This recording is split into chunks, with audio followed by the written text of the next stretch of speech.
Sales price does not include applicable state, local taxes, or recycling fees. Offer ends 12/31/20. WYGM Orlando, WJRR HD2 Cocoa Beach. We are football. We are FM 96.9, The Game.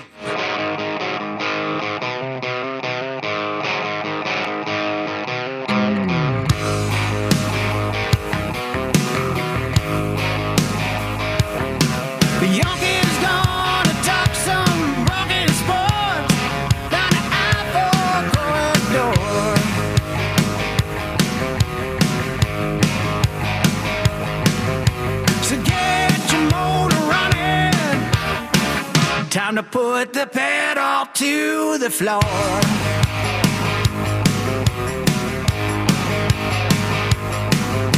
It's loud and live and local. Oh, time for open mic. Bulldog, he's our man. He can do it, nobody can. Oh, there they are, up bright and early, the open mic cheerleading squad. That means it's a Friday football festival here on Open Mic. Welcome to the show. I'm Mike Bianchi, the Bulldog sports columnist of the Orlando Sentinel, broadcasting live from the personal injury law firm of Kaufman and Lynn Studio. Joining me, as always, Adam Reardon, the deceptive intellect, and, of course, Austin Pastolka, Mr. 3000, the man we call the Sultan of Sound. That's right, Mr. 3000, because officially over 3,000 followers on TikTok, getting famous, brother. TikTok, the game is locked, and Pastolka has the key. That's right. Woo! Yeah.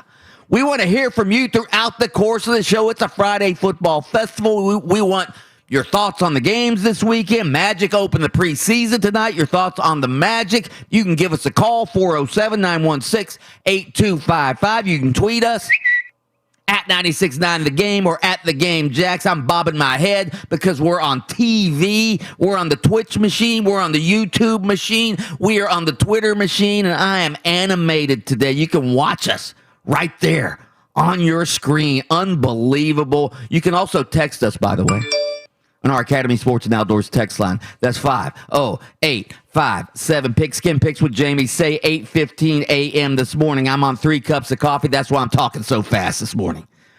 Feeling good. Feeling caffeinated. All right. We like to begin every show with the Open Mic Early Morning Inspirational Quote of the Day. This from the Rough Rider himself, the great Teddy Roosevelt, who once said, "Keep your eyes on the stars and your feet on the ground."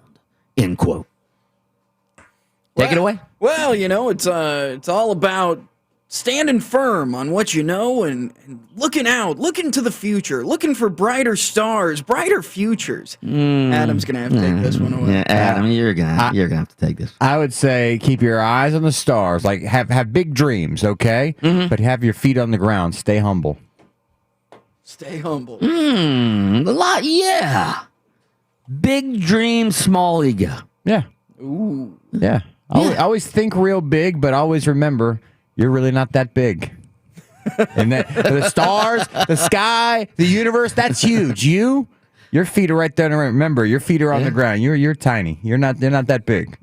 Sounds sort of reminds you of the old Kansas song. Dust in the wind. All we are is dust in the wind. Now we're off of YouTube. Now we got kicked off of YouTube. Too close. I don't think Bianchi's singing.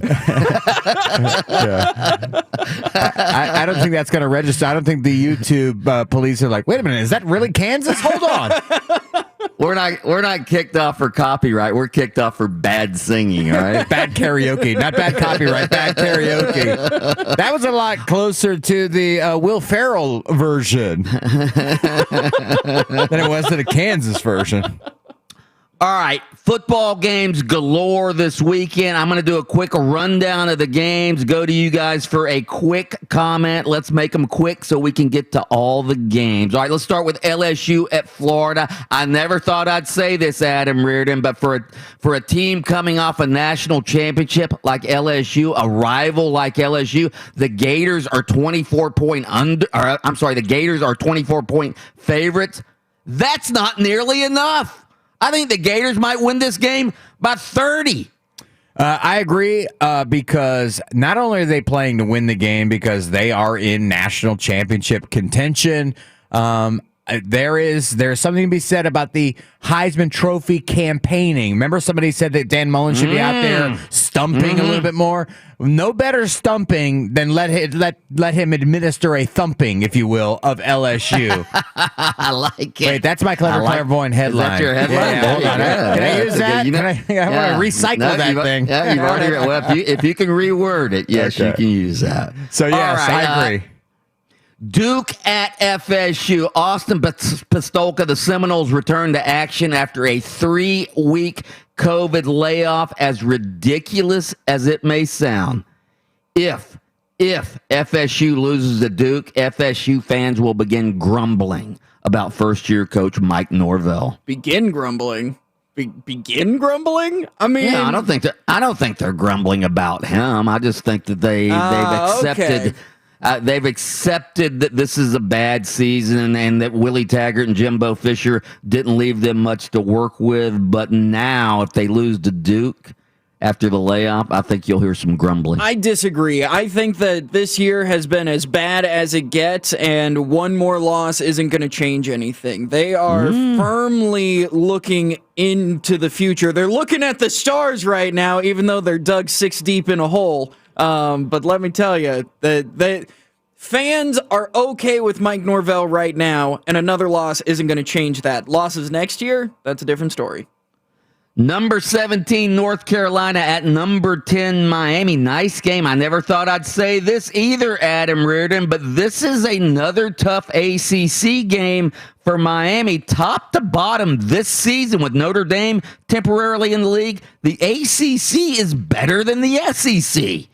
Well, you could make that argument. And in regards to this game, at the beginning of the year, there were 2 games that I felt that Miami would not be the favorite to win, and I'd have to check the line on this, but it was going to be Clemson and then this North Carolina game. And with all the COVID issues in Miami, and they've been able to scrape and scrap together enough players on the roster to play games and win.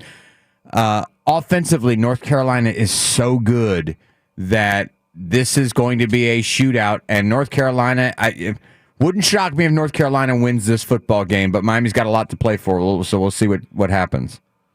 All right, in the NFL, Minnesota at Tampa Bay. All right, I'm going to say this right now, Austin Pistolka. Tampa Bay coming off a bye week. If the Bucs lose this game, they will not make the playoffs. I realize they'll still be 7-6, but if they lose, they are in the thick of the wild card race, and I'm telling you, they won't make the playoffs. I don't know. I don't buy that. This is the year that Tampa Bay makes it to the playoffs, and the reason why I don't buy it specifically is because Tom Brady doesn't seem worried. He did just buy a $4 million boat, which you can check out on 969thegame.com. Boom! How about that for a cheap plug? Cheap plug. Tom Brady doesn't seem worried, so I'm not going to be worried. All right. Now, you'll be worried if they lose this game. Believe me, all of Tampa Bay will be worried. Kansas City at Miami.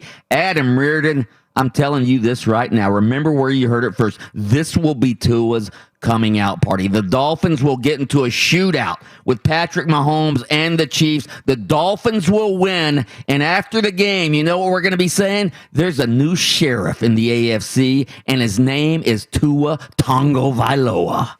I disagree. I think and by shootout, I think you must mean in Shootout. the high 30s to low 40s. 38-35. Ooh. I'll go with this. If Kansas City scores 30 points, they will win the football game. Kansas City scores 30 points, they'll win the football game. All right. Finally, Tennessee at Jacksonville. The Jaguars. All right. Adam Reardon, you remember this when Steve Spurrier used to rotate quarterbacks for that one season. Doug Johnson, Noah Brandeis, all right? The Jaguars should tear a page out of Steve Spurrier's playbook. One series against the Titans, they should start Gardner Minshew. The next series, they should start Mike Glennon. The series after that, it's Jake Luton trotting onto the field. Why not? At least it'll make the Jaguars games interesting.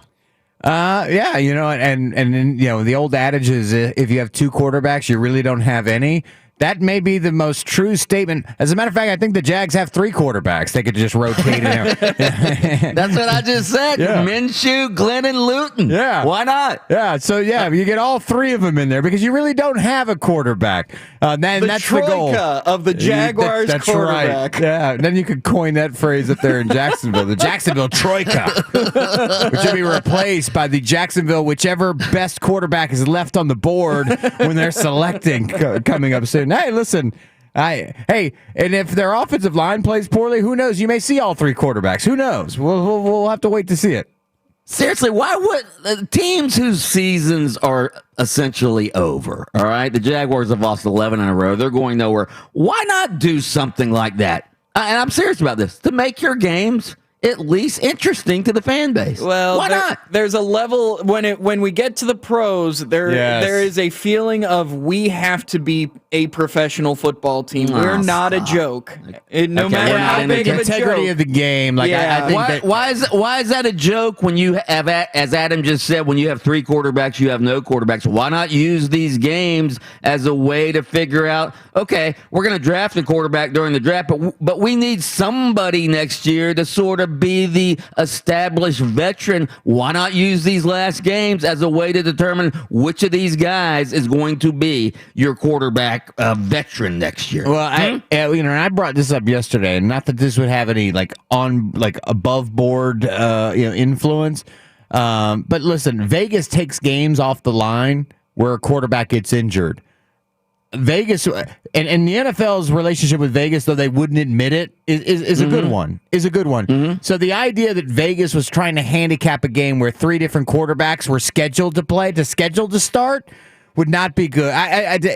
First of all, I don't think Vegas would care which of the quarterbacks started for the Jaguars. I think the line would be the same. I really do. Hey, did you see where Mike Lennon got injured in practice? Yeah, the line went down. It's great. Mike Lennon got injured. The line went up. Yeah, it wouldn't go yet. Anyway.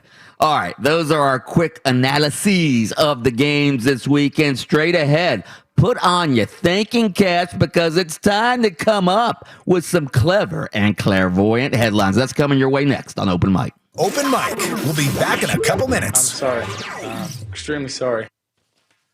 Oh, ding, ding, ding, ding, ding. You know what that is? That's my Safe Touch consumer alert. I've told you guys this many times, all right?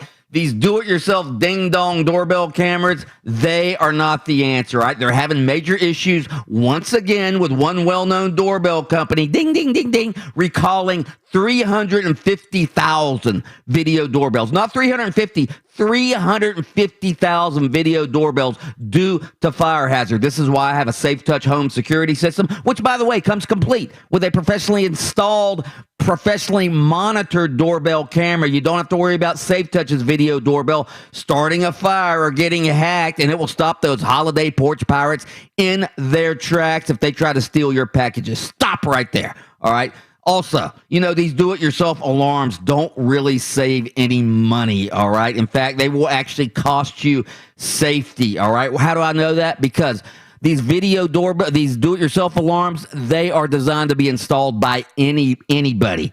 And if that's the case, they can be easily bypassed and easily hacked. That's not the case with Safe Touch systems, all right? So do what I did. Go to safetouch.com. That's safetouch.com. Get a price you can afford. State license EF233.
go Bucks.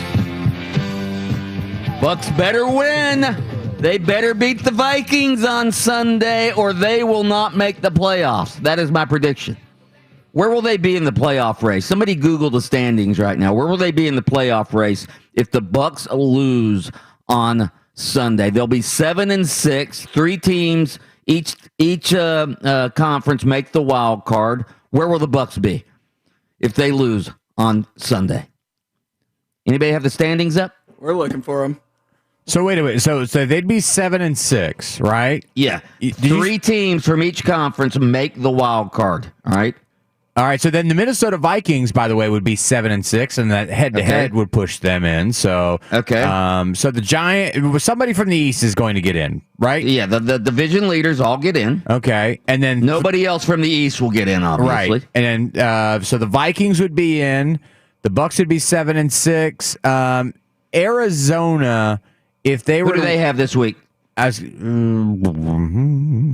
Arizona. I've got the schedule right here. Arizona plays. They got the Giants. They've got the Giants, so they could easily win that game. That would make them 7-6. That would make them 7-6. Hold on, I think I actually said something wrong about Minnesota, but I'm double checking. So it would look like it would be Seahawks, Vikings, yep. Buccaneers, and Cardinals on the rise. Well, if the Cardinals, would have the same record as the Bucks, right? Yeah, they would have the same record as the Bucks. What's the Vikings record? It's 6-6. So obviously that win for the Vikings would put them at 7-6, and it would put the Bucks at 7-6. And okay, that would be 3 teams at 7-6. Who else is in the running there? You got a bunch of 5 and 7 teams. Okay, all right.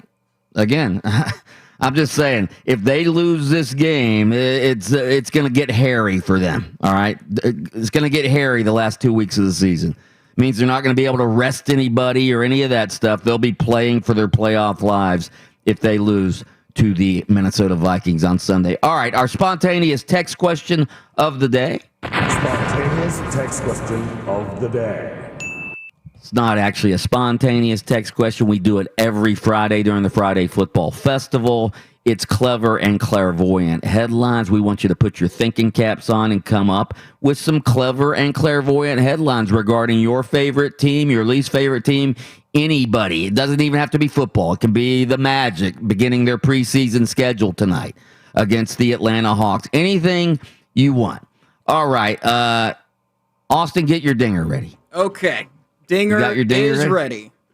All right. I'll go first, and then you guys can come get me. All right.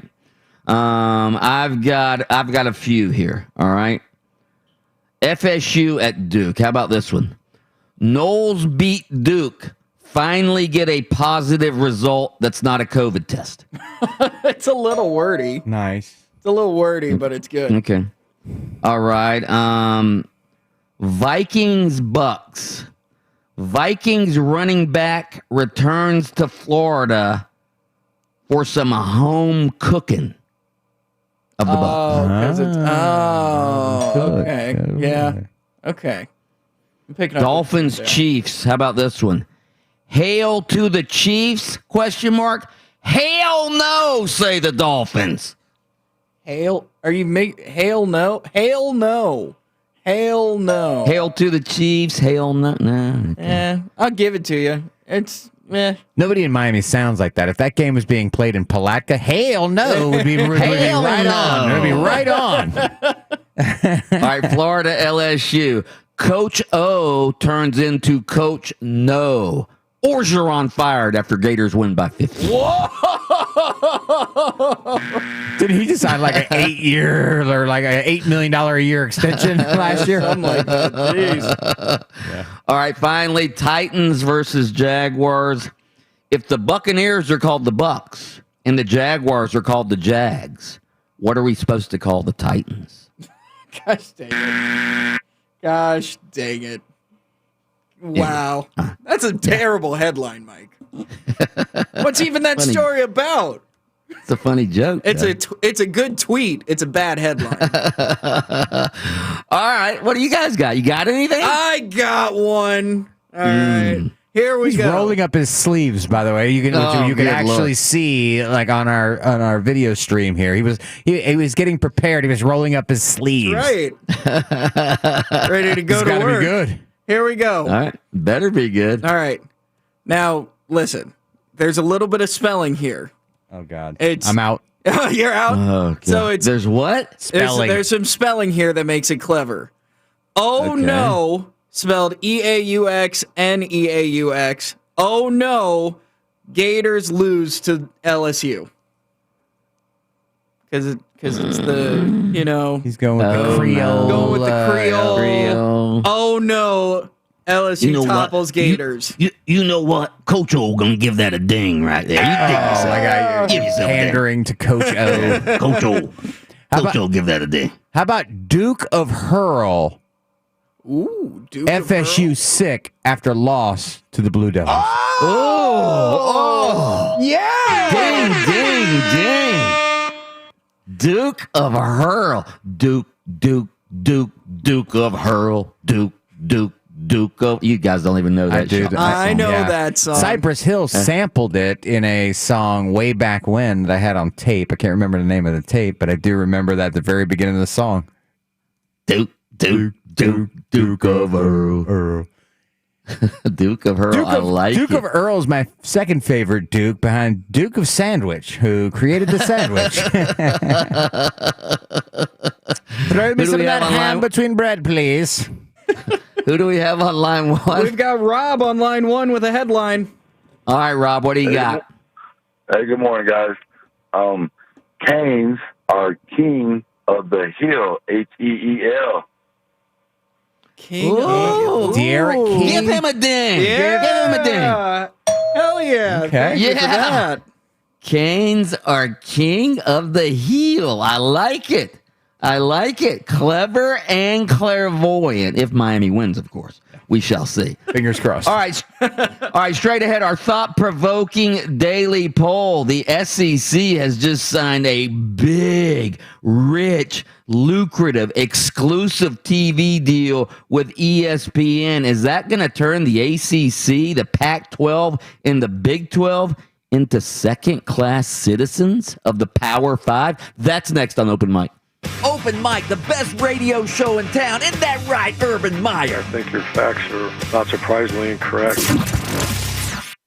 All my facts aren't correct or are not incorrect, Urban, when it comes to where to get the best sports gifts this holiday season. If you're wondering what gift to get your favorite sports fan this season, do what I did. Go to NancyLovesSports.com. Nancy is my good friend. She used to run a quilt shop in Winter Garden. That shut down during the pandemic. She's a big sports fan, so she said, you know what? I'm going to start making sports gifts. She sews them. She quilts them. She creates unbelievable gifts. Go to NancyLovesSports.com. Browse her personalized holiday stockings. She's got sports towels, team pillows, gift bags, face masks, and so much more. She also makes a beautiful custom quilt. You have these old T-shirts and jerseys that your kid accrued during high school. She will make a beautiful custom quilt out of these. You can hold on and cherish this for a lifetime. If you don't see what you're looking for, send Nancy a message and she will work on custom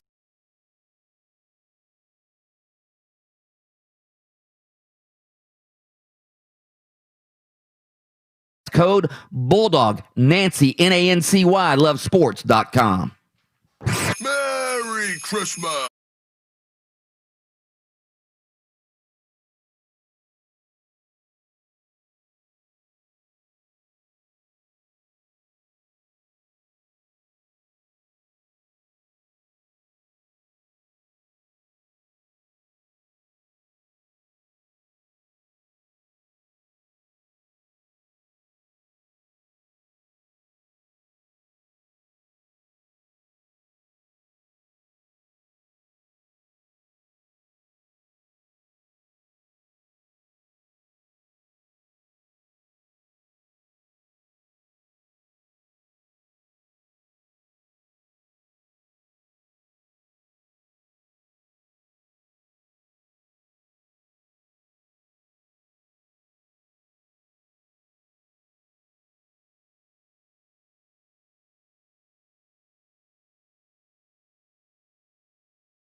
sure that Gator band was playing this song yesterday when the SEC announced its new deal with ESPN.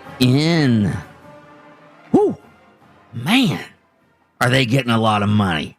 All right, text in 50857, your clever and clairvoyant headlines. We will get to some of those. I've seen some of them already. We've got some pretty good ones. We will get to some of those next segment. All right, ESPN and the SEC announced yesterday they have reached a 10-year deal beginning in 2024 that will make ESPN the exclusive rights holder of all SEC football and men's basketball games. That means no more SEC games on CBS or any other network except ESPN and its parent company, ABC. The deal provides ESPN and ABC up to 15 premier football games, including the SEC championship game, the Alabama-Auburn game, the Florida-Georgia game, all of them, all the big ones. All right. So this again begins in 2024. According to the Sports Business Journal, CBS decided to exit the negotiations for college football's most watched TV package after making an aggressive bid in the neighborhood of $300 million per season. That was a massive increase from the $55 million that CBS was paying. So they said, okay, we'll go up to $300 million, and that's as high as we're going, and boom, ESPN comes in and says, well, you know what? We'll give you even more than that. Now, the only figure I've seen as to what ESPN is paying for, these number of SEC games and SEC content, Sports Business Journal says that ESPN is paying more than 6 times the $55 million that CBS was paying. All right, so 6 times 55 is, I don't know, close to $350 million, I guess. All right. So $350 million. We'll go with that figure. All right. $350 million. 330.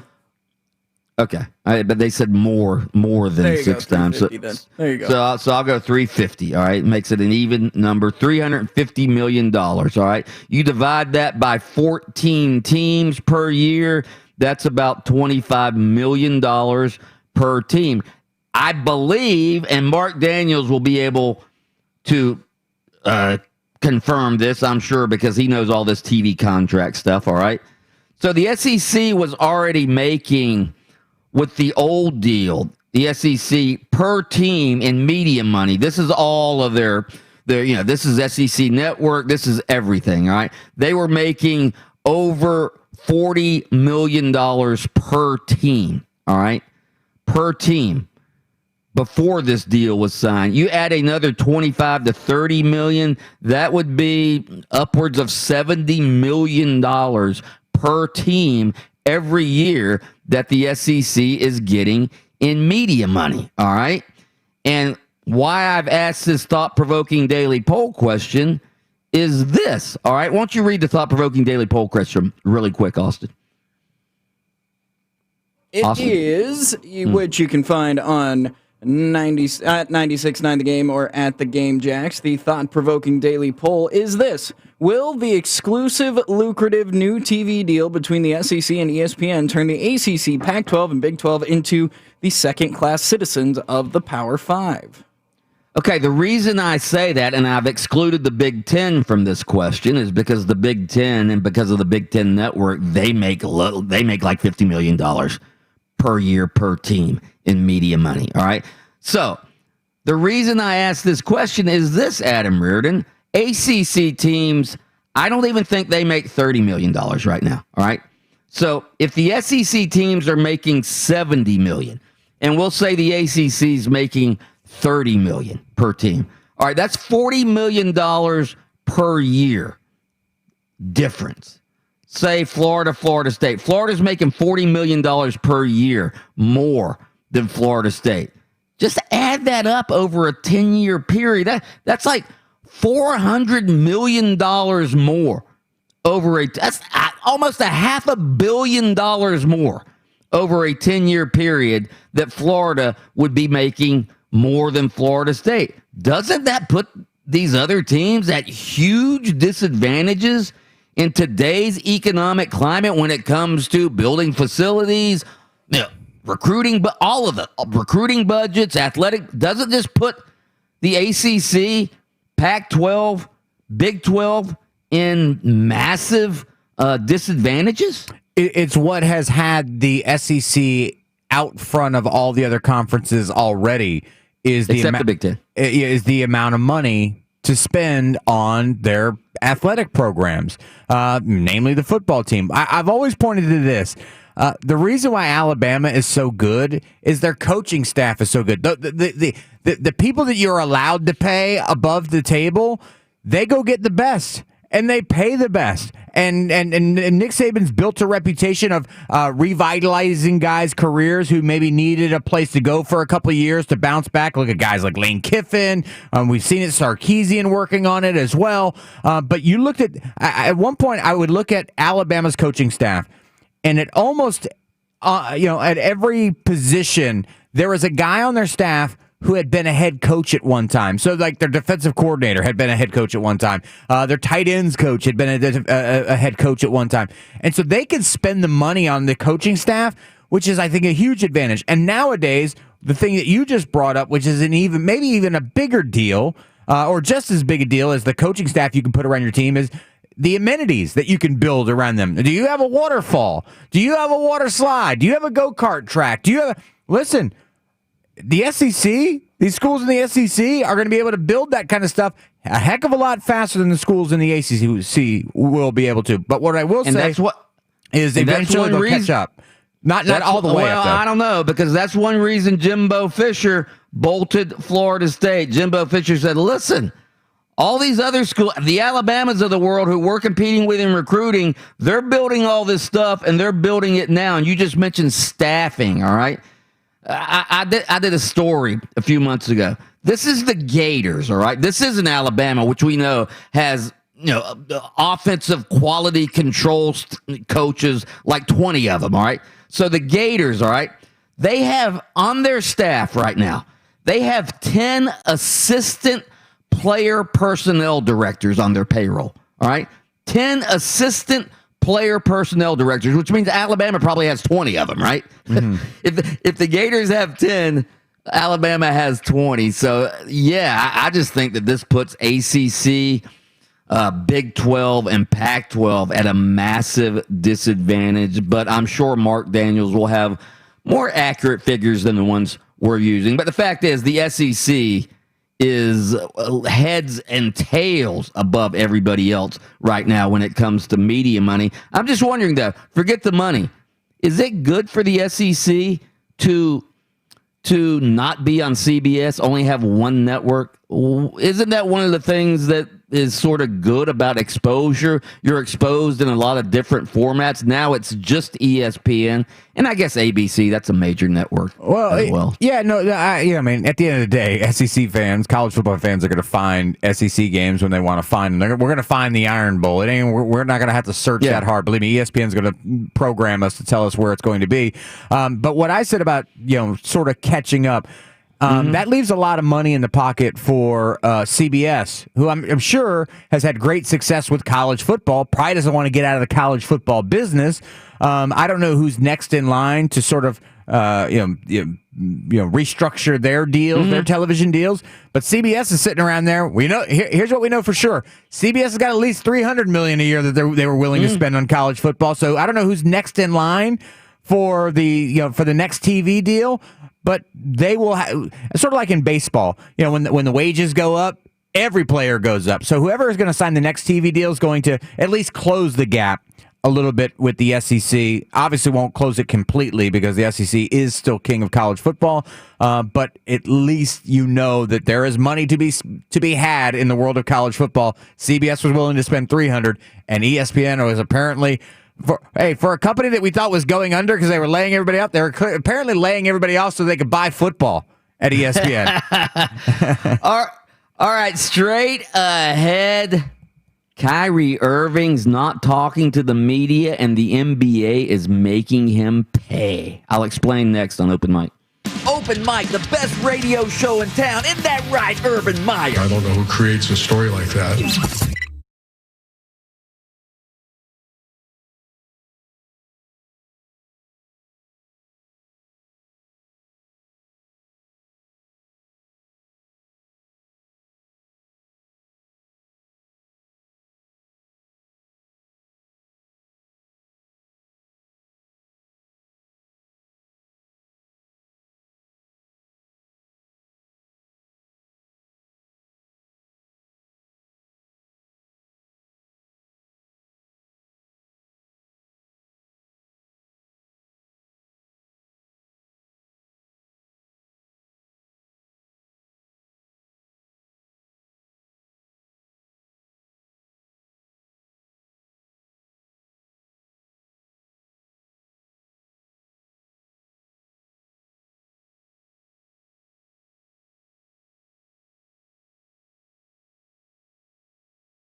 There it is, the Florida State War Chant. The Noles take on Duke this weekend.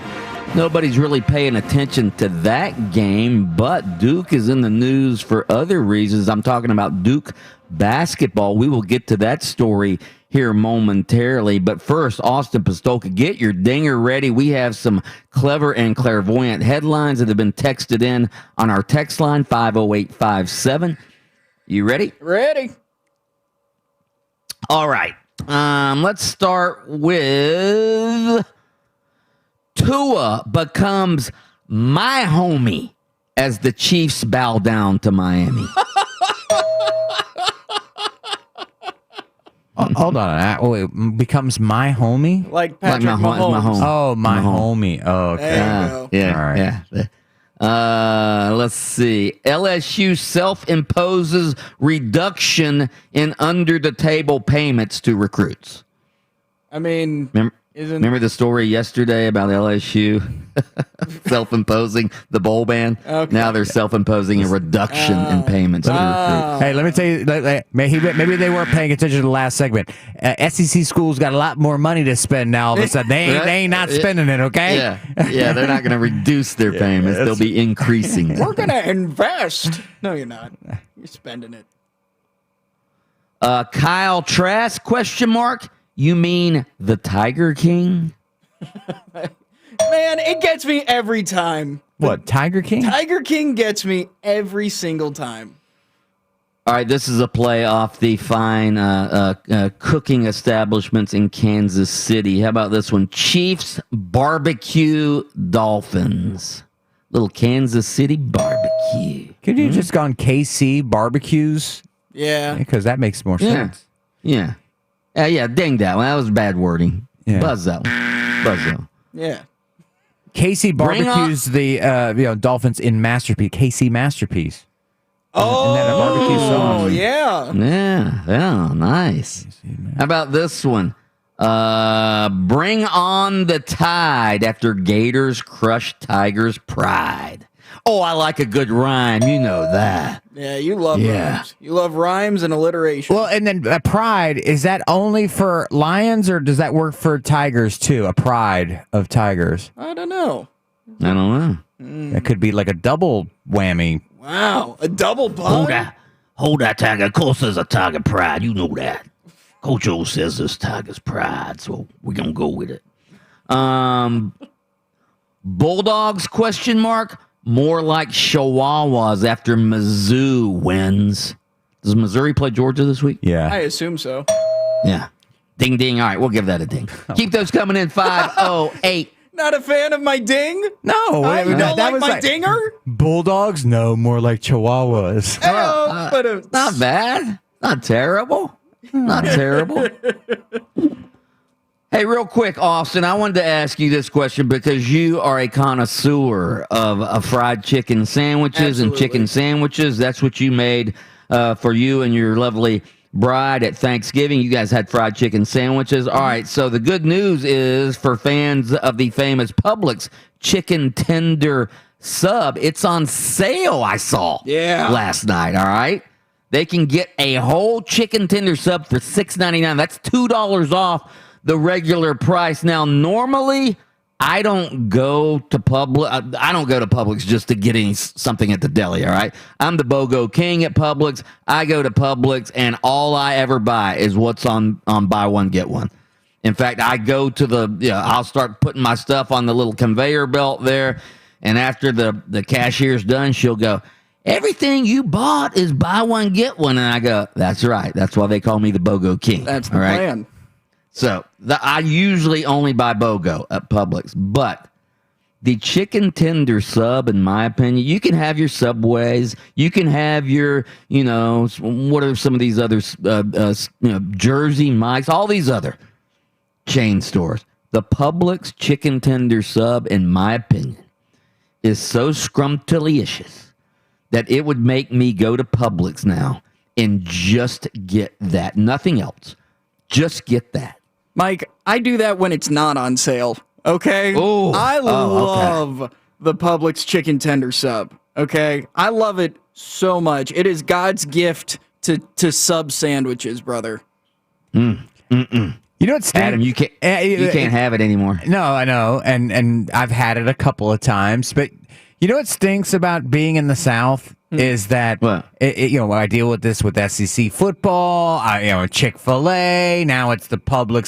You guys are so regionally biased. And it's not just you guys. Whoa, hold on. Explain what yourself. are you going to tell us about the Kroger sub up north or something? Let me tell you about the Food Lion. The Food Lion. Let me tell you about the Albertsons Deli special. No, but everything in the South is like better than anything else. It's the greatest of all time. No. That's football. New York. That's what New Yorkers do. You got bagels. The bagels in New York are so much better than the pizza in New York. Come on, it's not just the South. Give me a break here. So the Southern fried chicken is to the South what pizza is to the Northeast, right? Yeah, I'd say so. That's probably okay. So maybe it's in a region. It just says it has such a regional feel to it, like the chicken tender public sub, because here, let me ask you this question.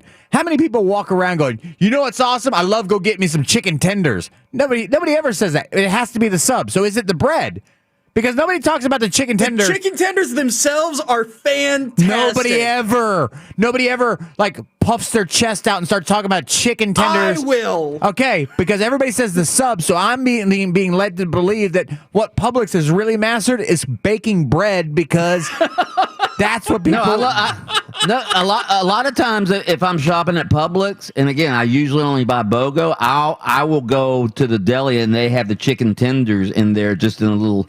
The three tender box is one of the best deals at Publix. I'll buy the three tender box. $6.99, 3 tenders and 2 sides with a Hawaiian roll. No, I don't do that. I'll just go to the little case where they have the leftovers chicken tenders, and they'll have 3 of them in a little plastic case or a little plastic container there, and I'll get 3 chicken tenders. So Publix chicken tenders are excellent by themselves. It's not just a sandwich, believe me. I guess if you want to instigate an actual melee brawl fist fight in the South, all you got to do is you get 50 Southerners together and ask hey, what's better fried chicken, that Publix or Chick-fil-A? And then you slowly step away and watch them go to war with each other. Chick-fil-A, no, Publix. I like Adam Reardon. Adam Reardon acts like he didn't grow up in the South. First of all, he lived in Ocala for most of his adult lifetime. It doesn't get any further south than Ocala. That's true. You go any further south, and actually you kind of hey, what? Look at this hold world. on 1 second. That's true. Anyway. All right, Cultured. so we have a supplemental poll on this, which is with the chicken tender sub $2 off this week. Would you make a special trip to Publix solely to get the scrumptious sandwich? Absolutely, I would. Austin does it even when it's not on sale. Adam Reardon, who claims not to be from the South, he thinks it's overrated, evidently. No, I'm from the South, but I'm not. I don't think that everything in the South is better than anything that's ever been created. I'm from the South, but I also hate the South. I don't hate the South. Yeah. I love the South. I turn my nose to the Southern traditions. All right, go vote on our supplemental poll and all of our supplemental polls and our thought-provoking daily poll. All right, let's do a little station ID early and get to the front page of the internet. WYGM Orlando, WJRR HD2 Cocoa Beach, FM 96.9 The Game, the home of Orlando City Soccer Club. What you reading there, honey? It's very exciting stuff, you see. It's the front page of the internet. Here we go. It's the front page of the internet this morning. We start off on YouTube's trending page where there are 2 videos sitting atop the YouTube's trending page, both of them with over 4 million views. The first of which is an animated show that is done by a YouTuber called Hell of a Boss. And it's episode 2 of this animated TV show. Essentially, it's a TV show, but it's on YouTube only. And it's called Hell of a Boss because it follows the Princess of Hell as she says, you know what? Hell's overpopulated. Let's get these son of a guns out of here and kicks people from hell back into heaven. It's weird, it's crazy, but the animation style is very cool, and it has 4.4 million And views. it's only the second episode? Second episode. If I were in heaven and I'd earned my way into heaven, I would say no. They should not be allowed in. They did not earn their way in, so sorry. Back to purgatory for you. Oh, they just hang out in purgatory for a long time? Back to the holding cell, yep. Goodness, man. How does somebody get 4 million views on their second episode? They are a well-known animator already, okay. but this is their like big project kind of thing. The other one is an unboxing video of AirPods Max, the new professional headphones that are over-the-ear headphones from Apple. Ooh. $550 for these bad boys. That's unbelievable. What a scam. If my kids ask for that this year for Christmas, they're going to get the same kind they got with the actual AirPods a couple of years ago off that like Wish.com. They kind of look like that, you know, like yeah, Dad, why does AirPods written in Chinese? That doesn't say AirPod, that says Xing Xing Zong. Like when I bought the Seiko watch out of the old Walmart parking lot. Trunk sale, literally out of somebody's trunk. Yeah, it was. Yeah. Seiko was spelled Sieko on the watch, and I didn't catch it until More like psycho. Psych. Yeah. Goodness. Yeah. Wow. Trending over on 96.9 The Game, you can check it out. Tom Brady bought a boat for $4 million, and it's a damn good boat. And then also, Stephen A. Smith made an appearance on the Game Awards announcing the Esport Athlete of the Year and dunked on the Dallas Cowboys during that time. So go check that out at 969thegame.com. Happy birthday today to one of my favorite professional wrestlers of all time, Rey Mysterio. Rey Mysterio he's 44. Rey Mysterio is like 87 years old. Rey Mysterio Jr. Oh, Jr. You son of a gun. Okay. You got me. His favorite wrestler. Guy doesn't even know who he's talking about. He said Rey Mysterio. Boo. Rey Mysterio Jr. Is that who you were talking about? Son of a so gun. Sorry. Wow. Wrestling expert over there. He's 45 years old. He's 46 years old. See? I'm close with the family. I thought you were talking about Dad. And finally, trending all across social media today is the video game Cyberpunk 2077 was launched and has had some glitches, which many expected. There are tons of launch glitches with video games these days, but these are a little odd. So Cyberpunk 2077 allows you to customize your character, your playable character, including the size of his member. You can customize that. And you're not really supposed to be able to see it in the game. However, this glitch, if you put on a certain type of pants in the menu, it's hanging out for all to see. Oh my God. Good Lord. It's like the old Sears catalog, the man on page 602 that I've told you guys about. That's right. The man on page 602 and Cyberpunk 2077 go hand in hand. So, like who's editing their guy and going, massive. Let's go average. Yeah. Who's doing that? But apparently, that does impact how you interact with people in the game. Why is my guy running so slow? Oh, wow. All right, that is the front page of the internet. All right, let's get back to sports. All right, let's start with, I said there's a Duke story out there, Duke basketball. Let's start with Alabama's coach, Nate Oates, all right? He absolutely questioned Coach K's motives after the Duke coach, and we played the comments yesterday of Mike Krzyzewski saying, hey, it just doesn't feel right to be playing college basketball right now. And Mike Krzyzewski made those comments after a pair of losses that the Blue Devils had, and that specifically He made it right after the Blue Devils had lost to Illinois in a non-conference game at home. Here was Alabama coach Nate Oates talking about Coach K.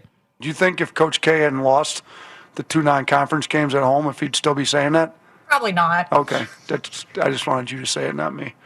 So, look, here's my deal on it. I think we'd have a whole lot more problems if we weren't playing games. He better be careful, that Nate Oates, all right? You can't just be questioning the Godfather, Coach K, okay, and his motives, or you will wind up in the Cayman Islands somewhere wearing concrete boots. Did he really say? Play that again. Play that again. Do you think if Coach K hadn't lost the 2 non-conference games at home, if he'd still be saying that? Probably not. Okay, I just wanted you to say it, not me. Ooh, what do you think?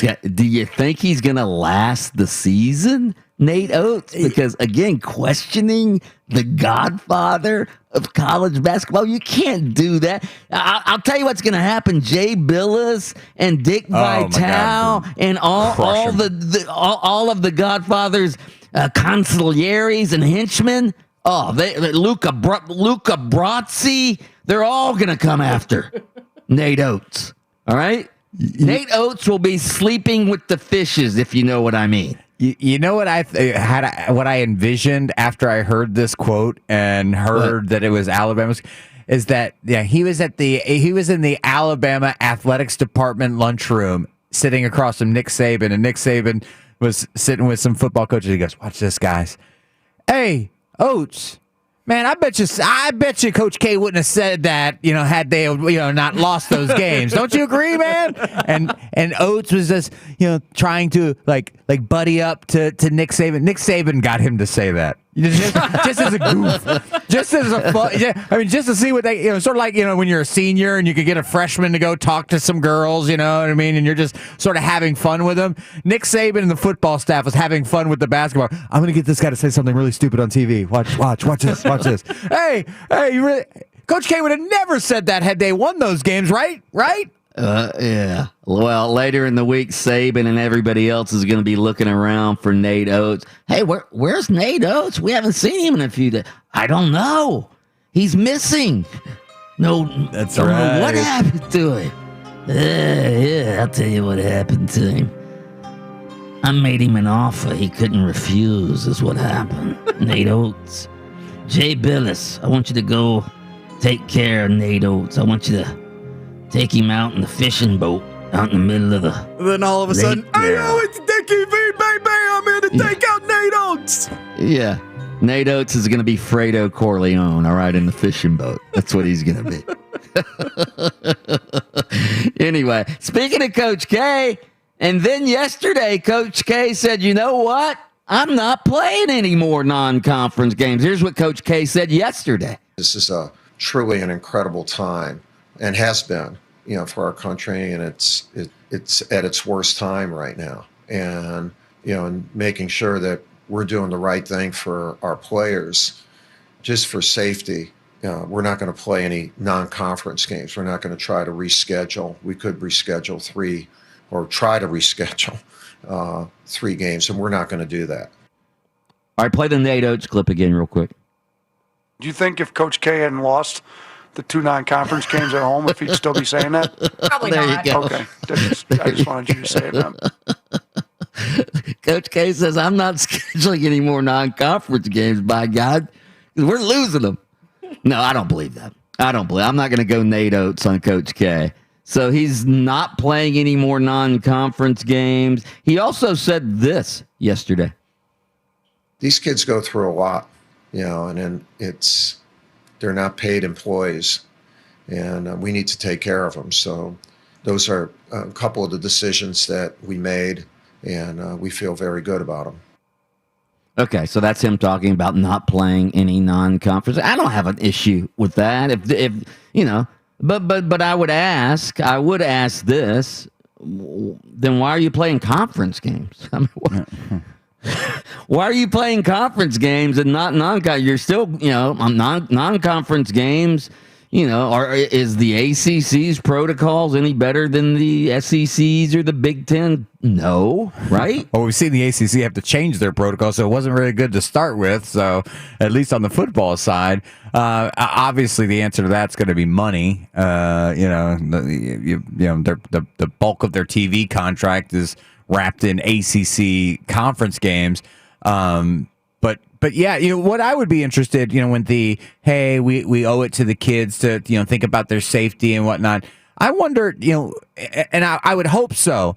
Do you think before this decision is made, Mike Krzyzewski goes to the players and the team and discusses it and says, "Hey, listen, guys, what do you want to do?" Or is this just a Mike Krzyzewski making the decision for the guys on the team?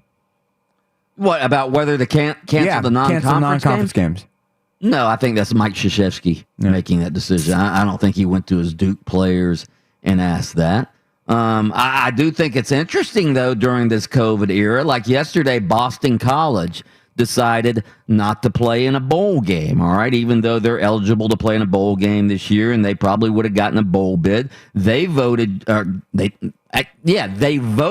essentially yesterday not to play in a bowl game, and Boston College essentially went to the players and asked them, "Hey, do you want to play in a bowl game?" And I guess the answer was no, because Boston College's players, because Boston College said, "We're not going to go to a bowl game because our players don't really want to." So I wonder how many schools did that. I wonder how many schools who have bowl bids would go to their players and say, "Do you want to play?" Because I think most of them would say no, don't you? Well, I think a lot of them would. And what would be really interesting is we've already trimmed down the amount of bowl games we have, right? What if this year is just so wacky that unless you're in the playoffs or in a New Year's Six Bowl, as a player, you just don't want to go. You want to go home. You want to be done with this season. I mean, is there a chance that we could have so many teams opt out that bowl games we thought we were going to have, we no longer have? We don't. But I don't think most programs will leave it up to the players, though. Well, but I really don't. But kids can opt out at any point. And I mean, I mean, if a kid decides he don't want to play, he can opt out at the end of the regular season and say, "Listen, I'm opting out. I don't want to stay for another, month and a half and go through practice. And I just want to go home and see my family." Yeah, but but kids that opt out again, I'm saying this would happen. If a kid opts out before the bowl game, is the coach going to hold that against them next year? If they want to come back, because let's face it, most of the players that opt out are opting out for the NFL. Those that just opt out because they want to opt out, I'm not so sure that they're going to have their scholarship available to them next year. Just curious. Yeah. You don't think that happens? Probably. I do. Probably. Yeah. But in this world of the transfer portal, I guess you could just go, okay, fine, I'll just take my talents to some other South Beach. Yeah, but as Mark Daniels likes to say, do you see the number of players in the transfer portal? There's so many players in there, there's not enough spots for them at colleges throughout the country. Like 35 quarterbacks right now are in the transfer portal. All right, straight ahead, it's the sound off coming your way on Open Mic. Open Mic with Mike Bianchi. Skill level that he had is certainly John Elway-like. We'll be back right after this.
That is the Sound Off music. Sound Off brought to you by our Bucks Vikings ticket giveaway. It's live on Instagram right now. All you have to do to win is comment on your favorite Buccaneers player, tag 2 friends, and hit that follow button at 96.9 The Game. We're going to pick the winner by 6 p.m.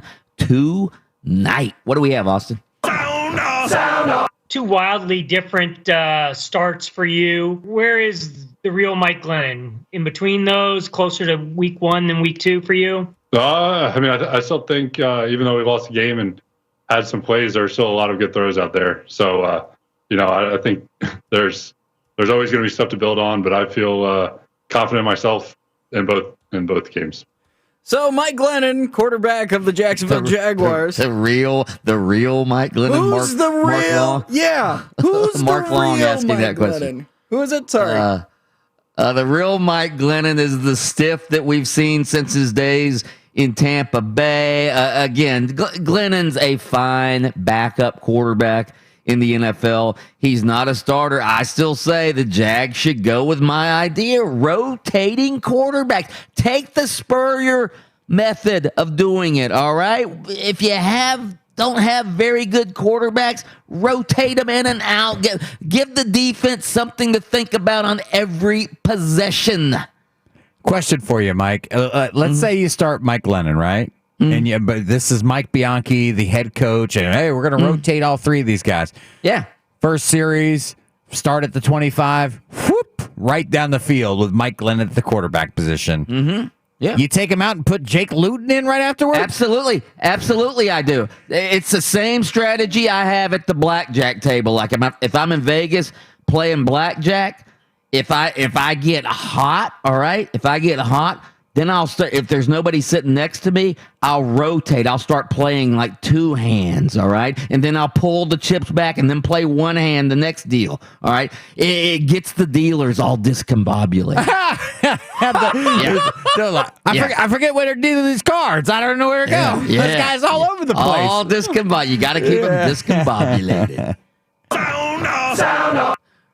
December football is always huge, no matter what the situation is. These games are crucial. These games are playoff games, big time. If we want to get to the playoffs, we got to win these games. We got to win this week, and it's basically playoffs every single week right now. Rob Gronkowski, tight end of the Tampa Bay Buccaneers, talking about how December football is must-win football, especially for the Buccaneers right now. Mike, is the time nigh?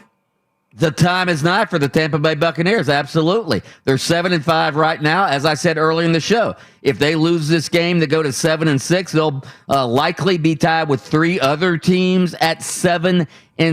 And there's some other teams on the outside looking in with a couple weeks left who could slide by the Buccaneers and make the playoffs. So the Bucs, not a cinch to make the playoffs right now. No, Bucs need to keep winning. My favorite part of that clip, by the way, because I'm not privy to what you're going to play, is I had no idea who that was speaking until he said big time. And then I think to myself, I know it's Rob Gronkowski because he speaks as an adult the way I used to in high school. Big time, man. Big time. It's a big time matchup. Yeah. Oh. So we could go spend a lot of time and we could go run the ball. We'll find a way to run the ball and go do it. Probably slow the game down, ball control, grind it out. But that doesn't really fit the strength of our team right now when, we have success throwing it and can create matchups all over the field that cause problems for people. So, I think it's a lot about what we want to do. Dan Mullen, Florida Gators head coach, talking about the run game. We can run the ball, but we've got a pretty good passing offense. Do you think he will just light up LSU with a ton of passing yards, or do you think he'll have his way with them via the run game? No, they're not running the football. That's a bunch of baloney. The Gators need to run the football. Oh, you got to run the football. No, you don't. You know how the Gators run the football? They throw it to Kadarius Toney on the line of scrimmage. He makes somebody miss and goes 30 yards down the field. That's the Gators running game, all right? And it works pretty damn good. I love the... Hey, it's not that we can't do it. We're just choosing not to do it. Listen, it's not that I couldn't date Giselle Bundchen. It's just that I've chosen not to in my lifetime. Here's the fact. Florida has struggled to run the football. Whether that's because they're not committing to it completely, or they're getting into games and going, listen, we're struggling to run the football. Hell with that. We can throw it around and do the things that Mike's talking about to sort of generate pseudo rushing yards. But sure, we could just line it up and grind it out. Not against Alabama, you're not going to. No, you're not. And they've not given us one reason this year to put any faith at all in Kyle Trask handing the ball to a running back and having that running back have an SEC running back type day. It hasn't happened all year, and it wouldn't happen against Alabama. Well, they've had a couple of spurts. They've had a couple of running backs go over 100 this year. Yeah, but you're right for the most part. Yeah. For the most part. Oh, well, I got to look that up. They had a couple guys go over 100? I think so. Combined it was. Maybe. No. I may be wrong, but I'm looking at it. All right. Okay. Sound off.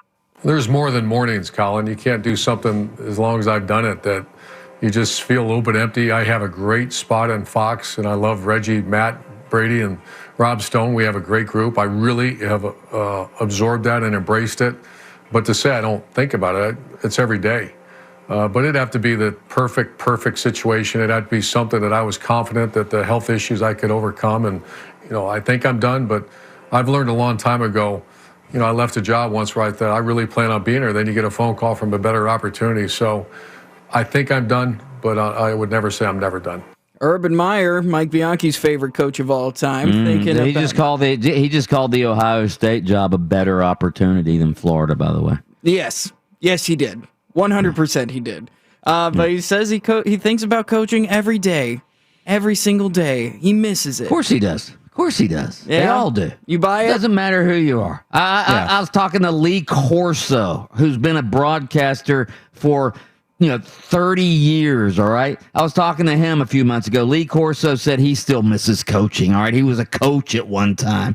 These guys, that is their passion, their compulsion, their addiction. They are coachaholics. They love to coach, and there's nothing that satisfies that addiction in the broadcast booth. And no question about it. Once you're a coach, you think about coaching constantly. When you're done with a game, you're thinking about it. And I can't imagine that he doesn't think about coaching at the highest level. And I think that he obviously left the door cracked, because if the right opportunity came along, he would take it. No question. Sound off. That is the sound off for today. That is the sound off. Straight ahead, FSU football fans finally had something to cheer about last night. I'll explain next on Open Mic. Absence makes the heart grow fonder. Yeah. More Open Mic in minutes.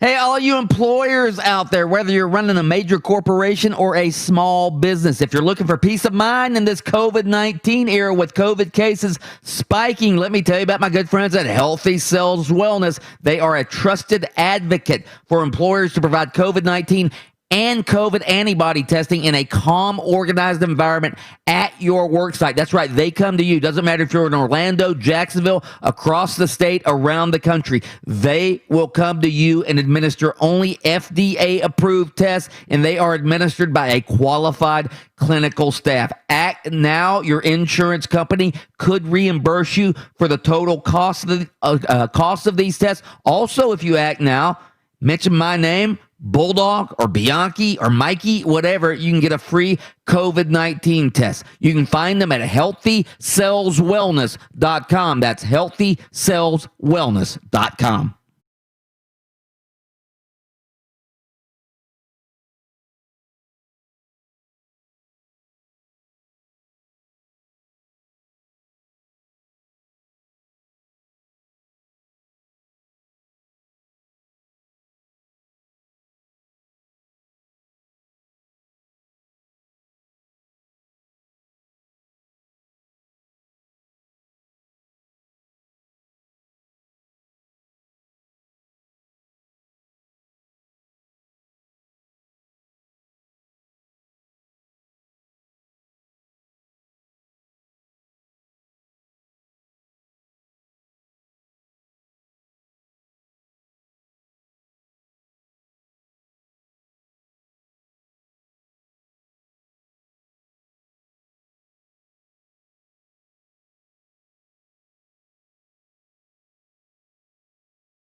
Oh, yeah, the Seminole rap. Seminoles of Florida State.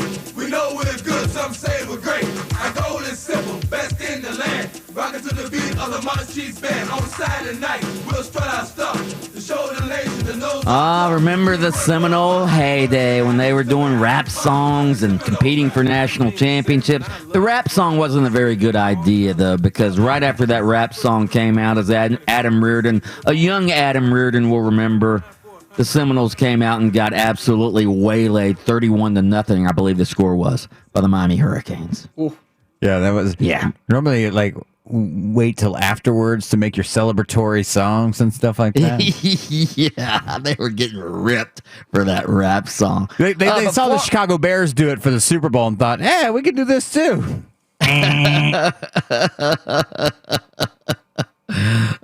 Seminole fans finally have something good to cheer about on the football field last night. What about rookie running back Cam Akers of Florida State? He ran wild last night, 171 yards, and his LA Rams defensive teammates, they thoroughly dominated the New England Patriots. The Rams manhandled the Patriots 24-3 on Thursday Night Football, on a night when Patriots coach Bill Belichick benched quarterback Cam Newton. This is the kind of night it was for Cam Newton last night. Play action, screen right. It's intercepted. Kenny Young down the left side. He hits midfield. Needs a block. Young to the inside. Now back to the outside. 20, 10, 5. Touchdown LA! On the first play of the second quarter, Kenny Young takes it to the house. So Cam Newton would go on to only throw for 119 yards. He got replaced in the fourth quarter by Jarrett Stidham. Again, another dismal offensive game for New England. I think last week, even though they won 45-0, Cam Newton threw for like 65 yards last week. The question is he going to be benched for the rest of the season? Do you have the Bill Belichick clip from last night when he was asked about whether Cam Newton will be benched next week? You're going to stick with Cam next week at quarterback? Yeah, great question, Mike. I'm really glad you asked that. Cam's our quarterback. Boom. There you have it. Bill Belichick says he's sticking with Cam. Do you have the Cam Newton clip from last night? Coach took you out of the game with a little over 10 minutes left. Are you concerned about not or being benched for next week or anything like that? That's not my call. I'm just doing what I'm asked. I just have to still go into each and every week with the mentality to keep getting better, and that's what I plan on doing. Okay, I think they should bench Cam Newton, and not because Jared Stidham's a better quarterback, all right? But do we agree that Cam Newton's not going to be their quarterback next year? Do we agree with that? Yes. Okay, so if he's not going to be your quarterback next season, you know what Cam Newton is as a quarterback. Why not take again? The Patriots haven't been winning games over the last few weeks because of Cam Newton, right? They've been winning games with special teams and defense. So why not give Jarrett Stidham the start and see what you got with him? Again, he can't play. He can't be any more pedestrian than Cam Newton is, can he? No, there's a lot less wear and tear on his much younger NFL body. So, and we talked about this. Was it yesterday? We said, man, you remember the?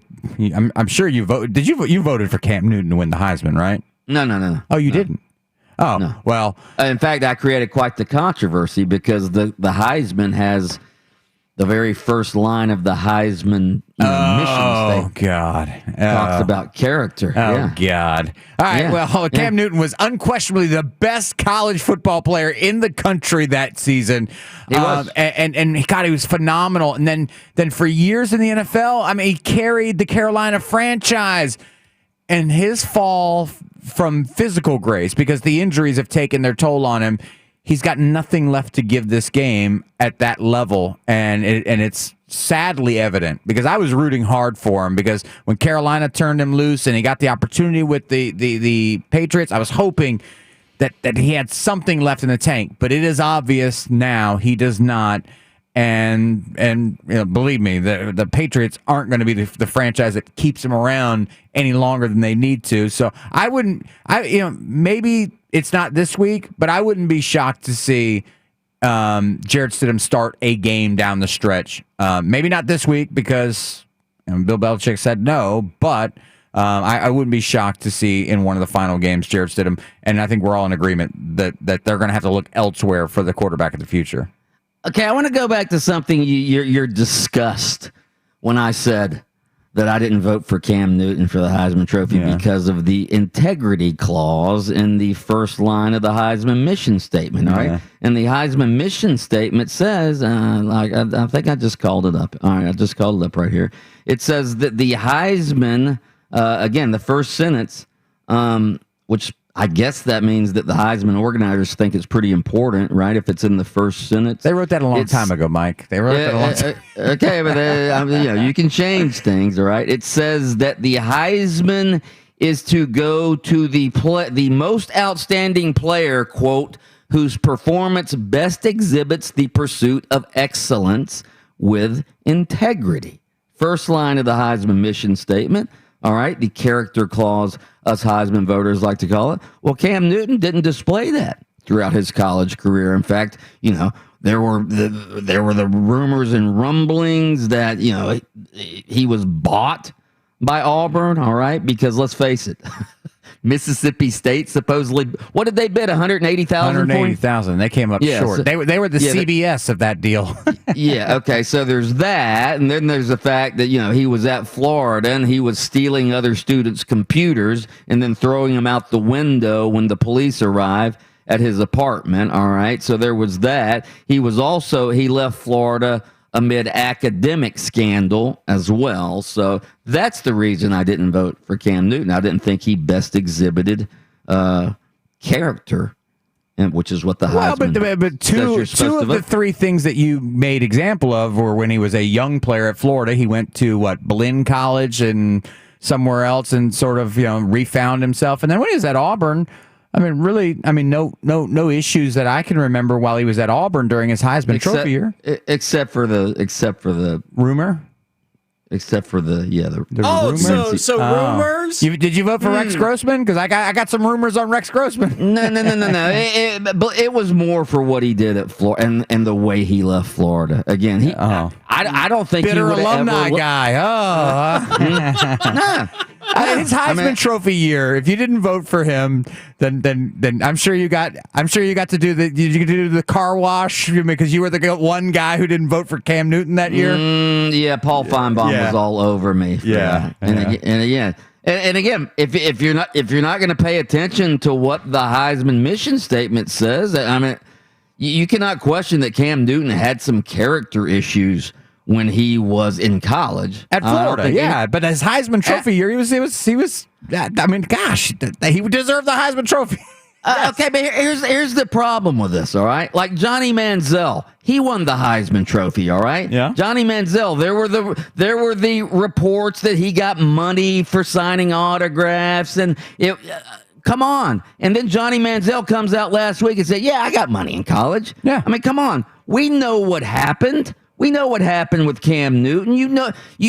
And the fact that he essentially got kicked out of Florida for academic issues and then winds up at another school, that doesn't make his stint at that other school. That doesn't just what happened at Florida doesn't just isn't a race because of that. The reason he was at Auburn is because he left Florida amid academic scandal. Not being in the alumni annals next to Mike Bianchi is punishment enough for Cam Newton. Absolutely. So who did you vote for? Yeah, who did you? Do you remember who you voted for that year? Because I've got the top 10 up. Do you? Who do you have there? Let me guess who you voted for. Mm-hmm. All right. My guess is your number one was Owen Marichich. Of Stanford, who played fullback and linebacker. He was in the top 10? He was number 10.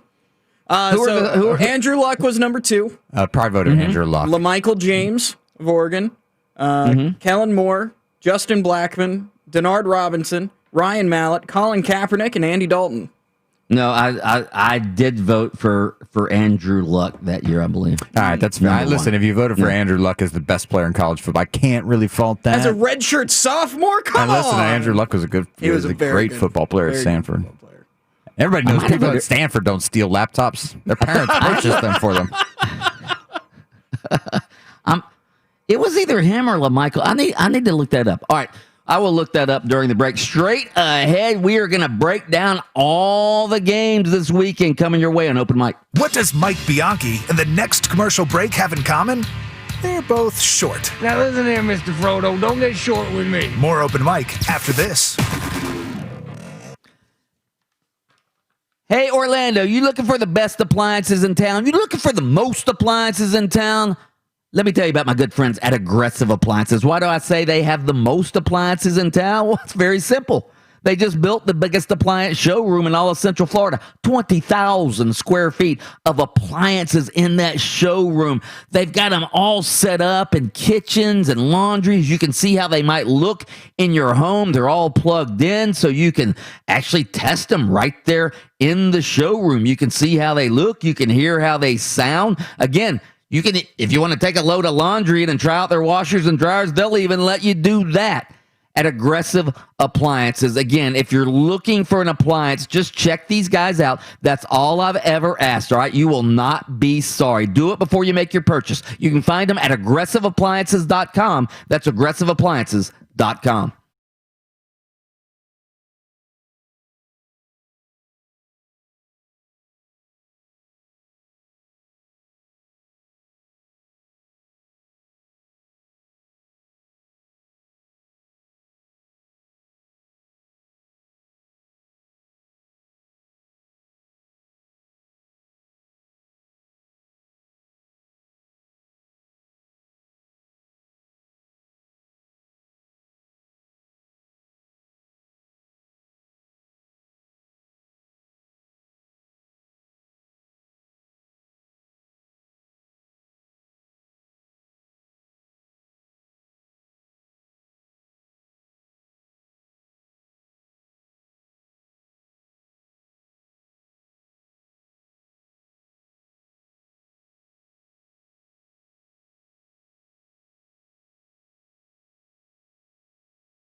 The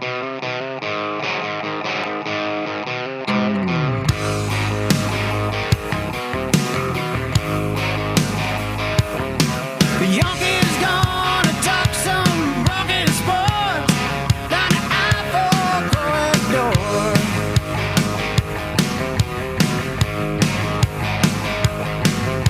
So get your motor running. Time to put the pedal to the floor.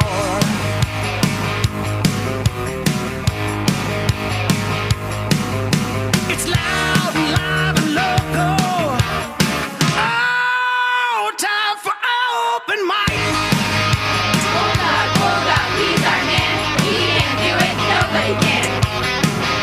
Oh, the open mic cheerleading squad in the house as they are every Friday to celebrate the Friday Football Festival here on Open Mic. Welcome back to the show. I am Mike Bianca, the Bulldog sports columnist of the Orlando Sentinel, joined as always by Adam Reardon, the Deceptive Intellect, and of course Austin Pastolka, the Sultan of Sound. Yeah.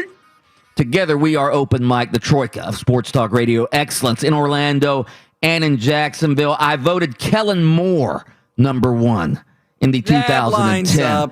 That lines 2010 Heisman race. I believe at the time Kellen Moore had led Boise State to an undefeated record at the time. He had no character issues. I did not have LaMichael James on my ballot either because he was arrested prior to the Heisman or during his career at Oregon for getting into a fight with his girlfriend and strangling her.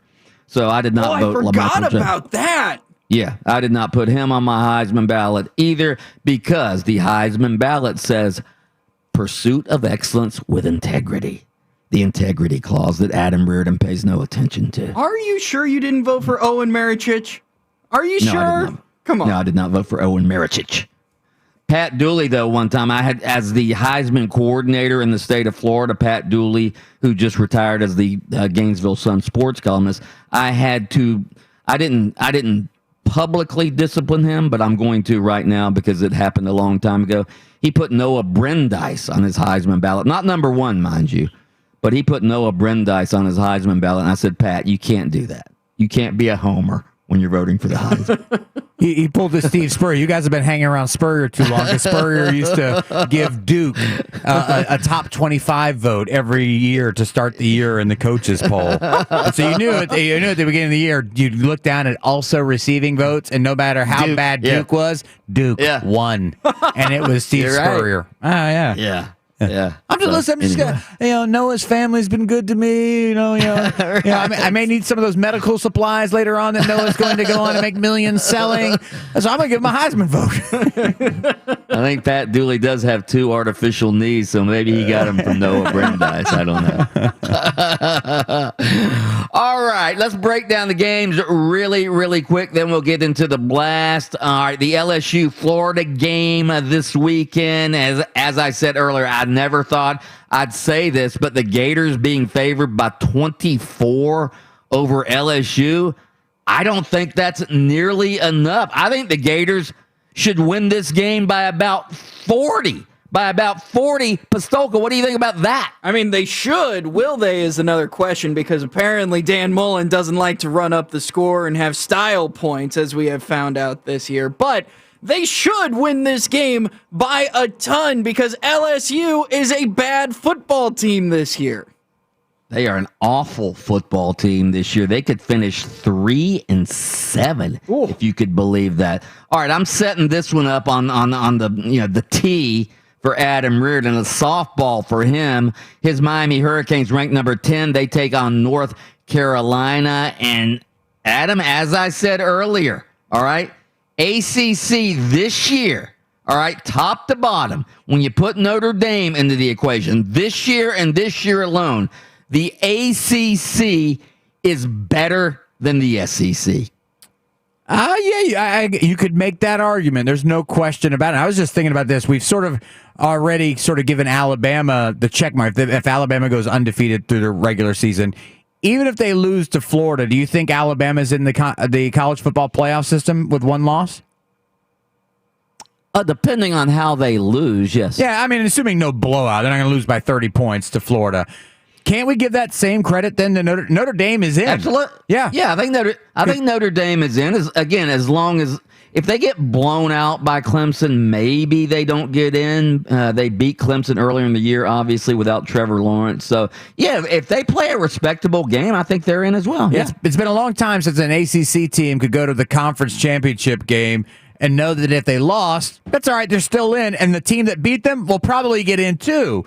So, the idea that two teams from the ACC can get into the college football playoff is a place that the ACC's never been. Miami is up this year. North Carolina's a tough out. The ACC trying to put its best foot forward because they know CBS has got some money to spend on the next college football package. That's that. All right, the Seminoles return to action after a 3-week COVID layoff.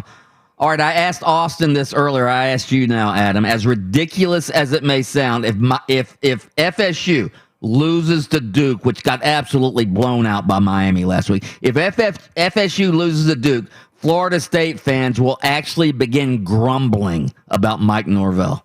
I think there are some grumblings already, but I'm in agreement. Some very, very light because it's year number one. But when you look at the mass exodus, and I don't know if it becomes to a point where maybe fans become numb to it all. But this rebuilding process is the biggest rebuilding process we've seen at Florida State since Bobby Bowden probably built it way back when. It is. I wrote that. I've written that, yeah. And so maybe fans just are sort of resigning to the fact that, hey, listen, we got our way. We got rid of Willie Taggart, and it cost us a bunch of money. We're stuck with Mike Norvell. No use in crying about it. This is our guy. This is what we've got. This is what we asked for. Be careful what you wish for. You just may get it is the old phrase, and they've got it. So maybe they're going to be numb to the fact. Maybe they're smart enough to realize there is no money to fire this guy too, and then go get the next guy. But yeah, fans will definitely be upset if they lose to what is a terrible Duke team. All right, NFL, Kansas City Chiefs at the Miami Dolphins. This will be Tua's coming out party, his official coming out party. Brandon Kravitz said last week when I was talking to him, he said, hey, Tua has looked pretty good at quarterback, but he doesn't look electrifying. There's something missing. I think we're going to find out this week that nothing's missing with Tua because I think he and Patrick Mahomes are going to put on a show this weekend, Austin Pistolka. I will believe it when I see it. When it comes to Tua, my expectations are lowering and lowering every single time he steps on the football field just because he hasn't been that electrifying presence that we thought he would be. Can he still do it? Maybe. Is this the time? Hopefully. I got to see it to believe it. All right, Minnesota at Tampa Bay. I'm going to say it again right now. This is the biggest game of the year for the Buccaneers. They're coming off a bye week. They're at home. They're playing a good Minnesota team that's also trying to make the playoffs. If the Buccaneers lose this game, and I'm not saying they will, but if they do, Adam Reardon, they will not make the playoffs this year. I realize they'll still be 7-6, but this will deflate them to a point where they won't make the playoffs. It's quite possible because as we discussed, with the 3 wild card spots, there'll be 4 teams battling for that. So if they lose this weekend, they will be pulling heavily for the New York Giants to knock off the Arizona Cardinals, who could put themselves into that 7-6 mix. If Minnesota wins this weekend, who playing against the Bucs, puts them at 7-6, so you automatically know you lose the tiebreaker to them should it come down to that. It puts them in a really precarious position and one that we didn't think they were going to be in like 5 weeks ago. Remember 5 weeks ago? Or was it five or 6 weeks ago? We were saying they're the team to beat. Right. Yeah. The good news for them is this game is not being played in prime time, so they should be pretty decent. Yeah, old guy Tom Brady, as Jamie Eisenberg said yesterday, maybe he'll be able to stay up and be alert since it's not in prime time.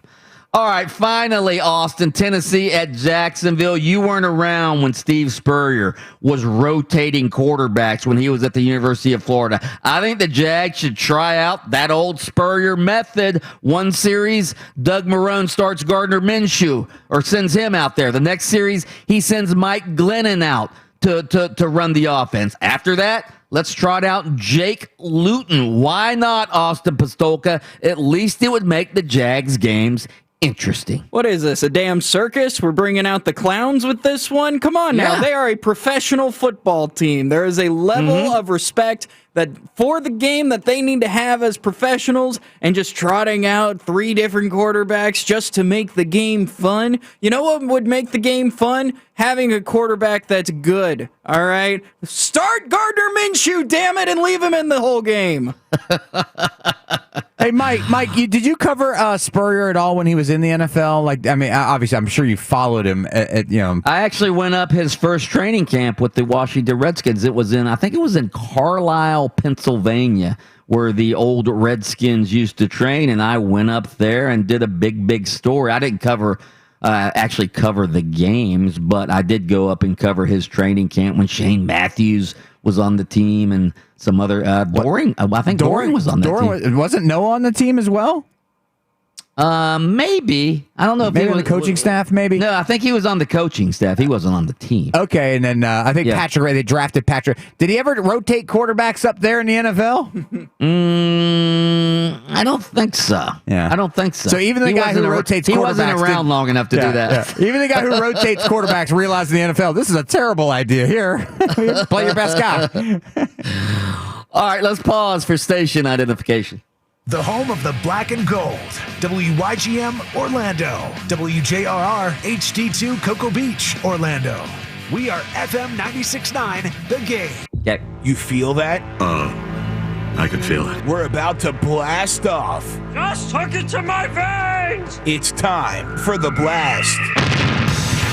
That's right, it's time for the blast here on Open Mic. Remember, you can vote on all these topics on Twitter at 969thegame or at thegamejacks. We start off with the Open Mic thought-provoking daily poll. Will the exclusive, lucrative new TV deal between the SEC and ESPN turn the ACC, Pac-12, and Big 12 into the second-class citizens of the Power 5? Yes or no?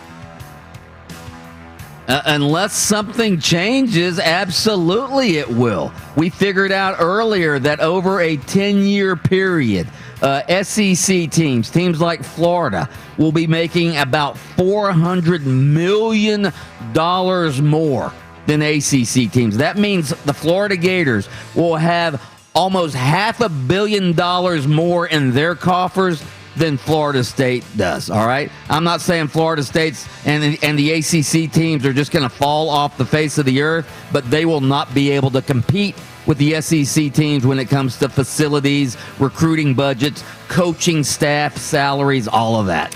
If ACC teams want to compete, here's what they need to do. They've laid out the blueprint.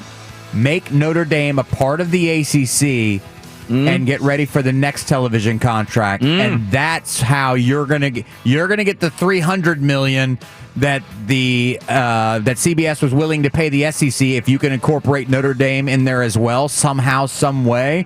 Good idea. Yeah, and then that's how you close the gap. But if you don't close the gap enough, then yes, the gap between the SEC and the rest of the Power 5 schools, not in the Big Ten, is going to be a major issue moving forward. 65% of the audience says yes, they will become second-class citizens of the Power 5.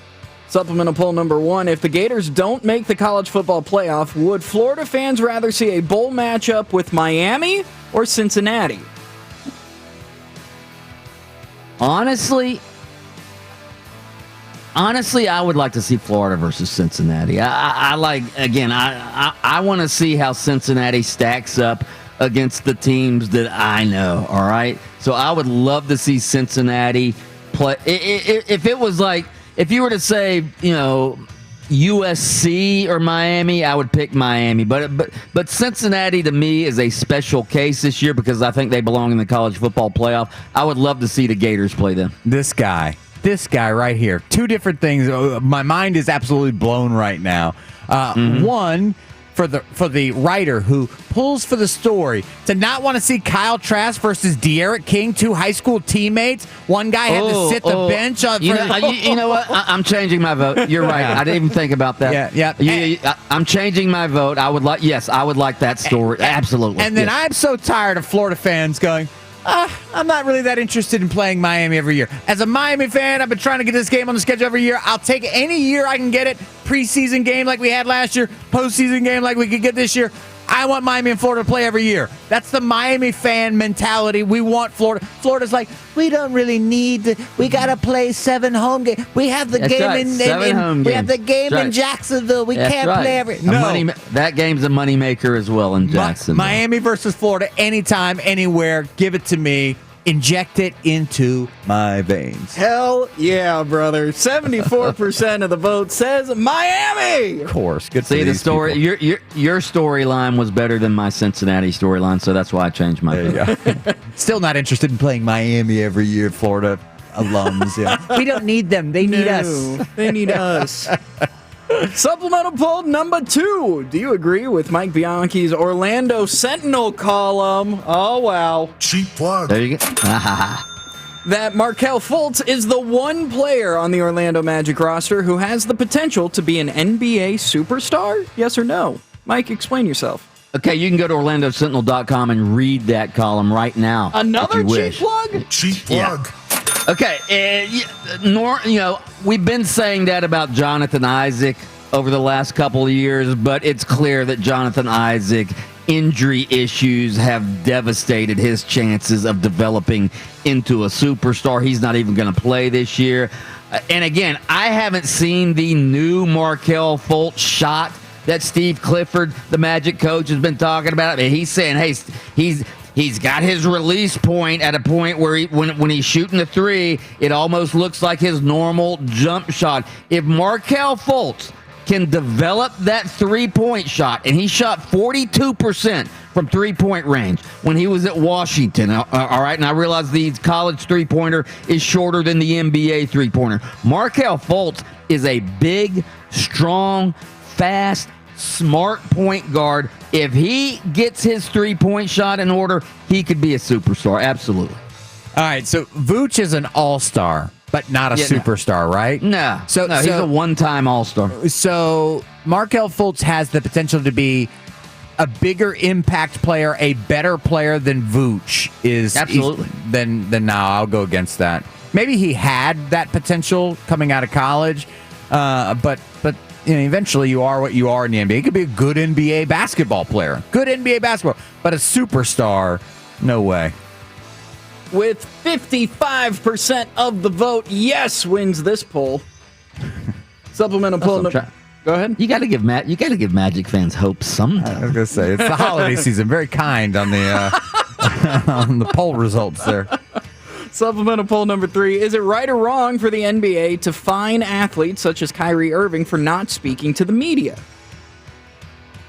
Oh, it's absolutely, I feel, first of all, I'm a member of the media. We're all members of the media. I like having, guest players on as guests. So absolutely. And believe me, it's not just for the sports columnists and the local sports talk radio hosts. Let's not forget who else is in the media. ESPN, ABC, Fox. These networks pay billions of dollars for the TV rights to these leagues, all right? And by God, if you're paying that much money, you should be allowed to talk to the players.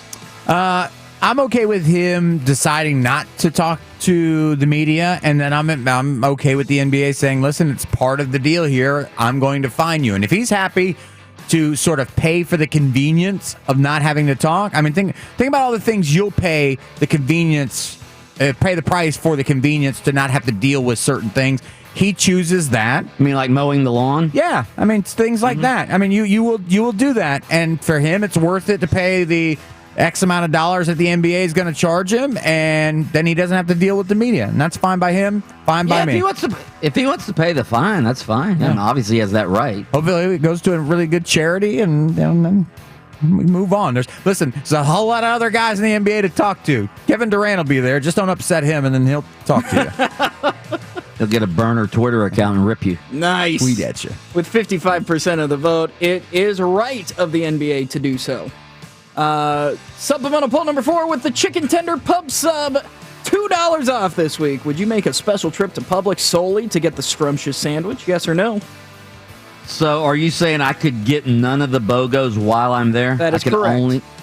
Now, usually I only go to Publix strictly for the BOGOs. In fact, at my local Publix right here on Kirkman, they call me the BOGO King because everything I put up there is BOGO, and that's how they know me in there, as the BOGO King. But $2 off for the Scrumtilicious chicken tender sub at Publix. It's the best sub. I don't care if you're talking about Subway. I don't care if you're talking about Jersey Mike's. I don't care if you're talking about Jimmy John's, whatever you want.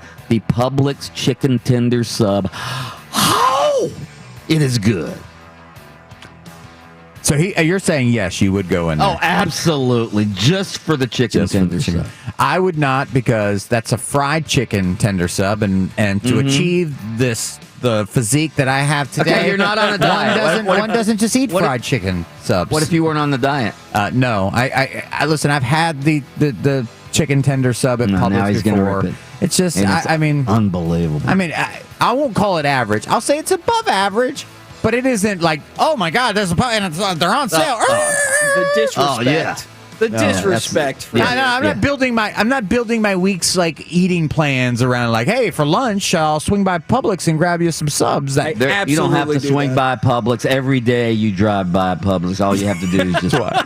Actually, the funny thing is, I drove past two Publixes on the same road one time. They were very close together. I'm going, man, are they doing so much business they needed the second one? Like, what are they, Walgreens? What are they, CVS all of a sudden? That's right. People want the Publix pub sub, chicken tender pub subs. There you go. 51% of the vote says yes, but it's closer than I thought it was going to be. And finally, the open mic Would You Rather poll. Would you rather go skydiving or hop in a shark cage with great whites swimming around you? Actually, I've got sort of a bad knee right now, so landing skydiving, even if you have a parachute on, you still have a jarring landing. So I'm going to go with the shark tank with great white sharks swimming all around me. I think that'd be fun. I'd like to do both, but I wouldn't trust my knee on landing. I was gonna say, Mike. Normally, I'm a pretty good rule follower here. I'm not fun. I want to do both. Eventually, I'm going to do both. Yeah, but I guess do it while your knees are still good. That's all. That's my only thing. I'll tell you. Yeah, unless it's a shark. I mean, and now I've lost all this weight, so I'd be less attractive to a shark. Absolutely. I believe too. You know what I mean? That guy's not worth biting. No, of course not. No meat on those bones. It's funny you guys say that you do both because it's split 49.3%, 50.7% in favor of the shark cage. There you have it. That is the blast coming your way. Mano a mano. Jamie Say. Actually, it's mano a womano. Jamie Say versus Bianchi in Pigskin Picks. That's next. More open mic up next. Coward. Wrong. This report is sponsored.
Introducing The reigning, defending, undisputed, the Open Mic Football Picks Champion, Sports Director for WKMG, Jamie Say.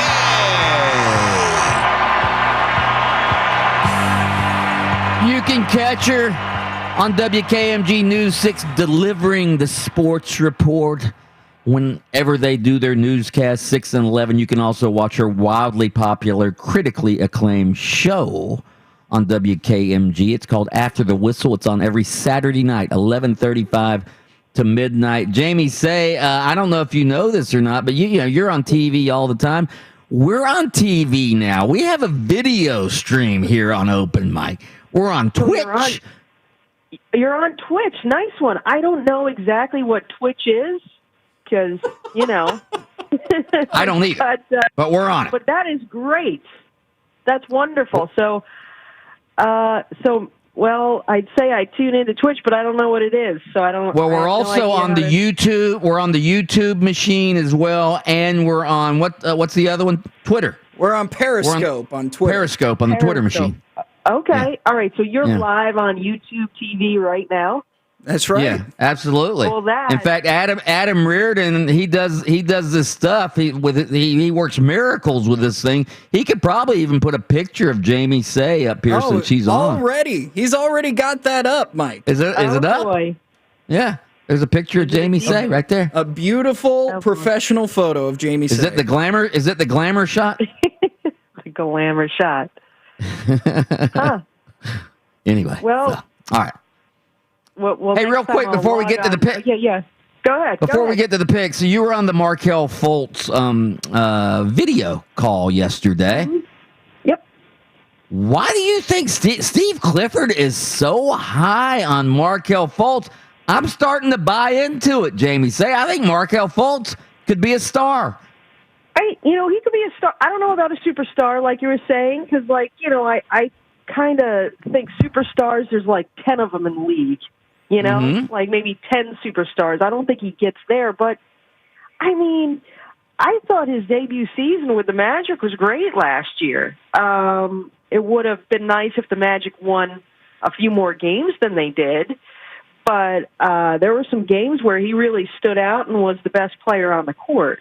I think, another year playing with Vooch and in that offense, figuring out what the guys can do and how they play well together and stuff. But, I like the way Markelle plays. He's aggressive and stuff. And if he can develop a shot again, stretch the defense, that'll be huge. But, it remains to be seen. It remains to be seen what kind of shooter he is. But, you want a point guard that can shoot threes. And he's not there yet. But, I haven't. Jamie Say, I think you need to work with him on his release point, is what I think. Yeah, I think so. For a girl who's never played organized basketball, I think that would be a huge help, right? But the one thing about Cliff is he's not one to exaggerate or be misleading or anything like that. So if he's high on him, I'm looking forward to seeing what Markelle can do. If he can just develop a shot, that would be awesome. Because the Magic need a spark this year for sure. Losing Isaac is tough. The rookies probably won't be. We'll see how the rookies do, but you never know with rookies. With Cole and Chuma, so I don't know. I hopefully Markelle. If he can average 16 points a game this year, up from 12 last year. Anyway. But it'll be much more than 16 points a game. Mark my words, Jamie Say. All right, let's do the picks. Let's do it. All right. Last week, Jamie Say correctly picked the Canes to cover over Duke. Bianchi correctly picked Tennessee on the backdoor cover against the Gators. It comes down to the Dolphins against the Bengals, where Jamie predicted the Dolphins would cover the 11.5-point spread. And yes, they won by 12. That means Jamie wins the week. She now leads the overall picks by 1, while Bianchi leads the week-to-week tally by a mere 1 victory. So, wow. This is what it's all about, Bianchi. Absolutely, down to the wire. Absolutely. Neck and neck. Fantastic. We start off in college where North Carolina is at Miami, and Miami is favored by 3 points. Jamie, say, who do you got? I'm going with the Canes. I am. I mean, Duke's not a very good team, but man, Miami could do no wrong last week. I think Manny Diaz has been playing in a really good way. So, I think, I don't know how good North Carolina is. That's a team that lost to Florida State. So, Miami to cover. Yeah, that's the deciding factor for me. If you lose to FSU, I don't care when it was in the season, you're not going to beat Miami. I'm going to the Canes as well. Speaking of Florida State, two bad teams take on each other. It's Florida State against Duke at Florida State. Florida State, 5-point favorites. Mike Bianchi, who do you got? FSU's favored. They've been off 3 weeks, all right? They ought to have their stuff together, all right? So I'm going to go FSU. Cam Akers last night gave FSU fans something to cheer about. They'll have something else to cheer about. I'm saying they cover and they win. I don't even know who's on Florida State anymore. I don't know. I know Jordan Travis is on there, and I'm assuming he's healthy and he's starting. Duke looked terrible last week. But 5 points for Florida State. All right, I'm going Florida State. Whoever is on that team lining up against Duke, I think Florida State wins by a couple field goals. There you go. Then the biggest game in the state of Florida, LSU is at Florida, and Florida is a 23-point favorite. Jamie, say, who do you got? My. And I think more players have. Now that LSU is self-imposed a bowl ban this year, it's got nothing left to play for, right? I mean, wow. I think the Gators go out and, God, that's a big spread. But LSU has been so bad this year. Man. Come on, Jamie. Make your pick. Fine, I'll go Florida. There you go. Mike? Dan Mullen was complaining last week about the allowing garbage time touchdowns against Tennessee. I don't think that's going to happen this week. I think the Gators win this by about 40. I think the Gators are going to pour it on and get Kyle Trask the Heisman tomorrow. All right, rapid fire for the NFL version. It's Tampa Bay versus the Vikings at Tampa Bay. Tampa Bay are 6.5-point favorites. Jamie, say. Okay, Bucks get it together and win and cover. 6.5 seems like a lot to me. Dalvin Cook is the best running back in the league by far. I think he's going to be able to run on the Bucks defense. I'll take the Vikings to cover. Tennessee Titans at the Jacksonville Jaguars. The Titans are favored by 7.5 points. Mike Bianchi, who do you got? That's it, 7.5. The Jaguars are going to do the rotating quarterbacks Sunday, I believe. They're going to play all three of them, which means Tennessee will win by a couple of touchdowns. Yeah, Titans always own the Jags. I'll go Tennessee. And finally, the Miami Dolphins take on the Kansas City Chiefs in Miami, and the Chiefs are favored by 7 points. Jamie, say. Ooh. I think the Chiefs will win, but I think the Dolphins' defense will give them a tough time. I pick the Dolphins to cover. Turn on the money machine. Here comes the money. Here we go. Money talk.